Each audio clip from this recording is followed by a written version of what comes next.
जे काही हवंय ते झी5 ऍप वर पहा. झी5 ऍप डाउनलोड करा आणि फ्री मध्ये पहा केव्हाही कुठेही.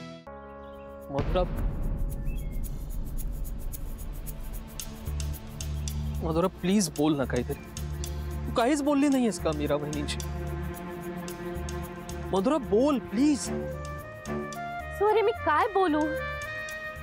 तू काहीही बोल. ओके, ही शांतता ना आता मला खायला उठते. तू माझ्या रागव चीड काय वाटेल ते बोल, पण प्लीज बोल. हसू, मी मीराताईला माझ्या मनातलं सगळं सांगितलंय. म्हणजे हेच ना की आपलं एकमेकांवर प्रेम आहे. हा म्हणजे जे खरंय ते सगळं सांगितलंय. मग काय प्रॉब्लेम कुठे आहे? सो मीही त्याचाच विचार करतेय ना. आता विचार करून तरी काय फायदा? काय फायदा म्हणजे आपलं जर एकमेकांवर प्रेम आहे तर मग बहिणी असा मध्ये अडथळा कसा काय निर्माण करू शकतात? सॉरी, मी तुझ्या सगळ्याच प्रश्नांची उत्तरं नाही देऊ शकत. हे बघ, ही मीराताईला सांगितलं होतं की तिचा निर्णय हा अंतिम निर्णय असेल आणि तोच मी मान्य करेन. मान्य? तुला हा त्यांचा निर्णय मान्य? असा नाईलाज आहे वासू. आणि ताईने आपल्या दोघांचा विचार करून हा निर्णय घेतला असेल. बघ, माझ्या भल्यासाठी ताईने हा निर्णय घेतला असेल.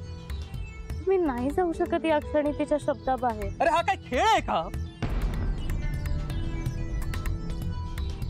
हे बघ, हा माझ्या आयुष्याचा प्रश्न आहे आणि माझ्या आयुष्याचे प्रश्न मीच सोडवणार.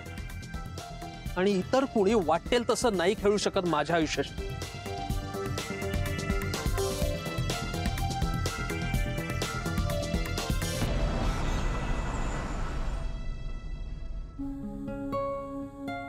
ही घे ताई गरमा-गरम कॉफी. अरे थैंक यू सो मच. एक बार पियोगे पीते ही रह जाओ. मीरा ताई, वासुदादा सोबत काही बोलणं झालं का? नाही, म्हणजे सकाळी झालं तेवढंच. त्यानंतर काही बोलणं नाही झालं. तुला काय वाटतं हे सगळं ऐकल्यावर वासुदादाने हे सगळं स्पोर्टिंगली घेतलं असेल? काय माहित, म्हणजे त्यांचा स्वभाव बघता त्यांनी समजून घेतलं असेल नक्कीच. जर का ताई वासुदादाचं मधुराताईवर खरंच खूप प्रेम असेल तर त्यांच्यासाठी हा मोठा धक्काच आहे.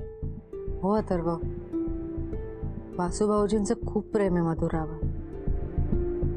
पण मधुराचं नाही आहे ना त्यांच्यावर प्रेम. आणि आपण कोणाला प्रेम करायला जबरदस्ती नाही करू शकत ना. हे मनापासून असावं लागतं.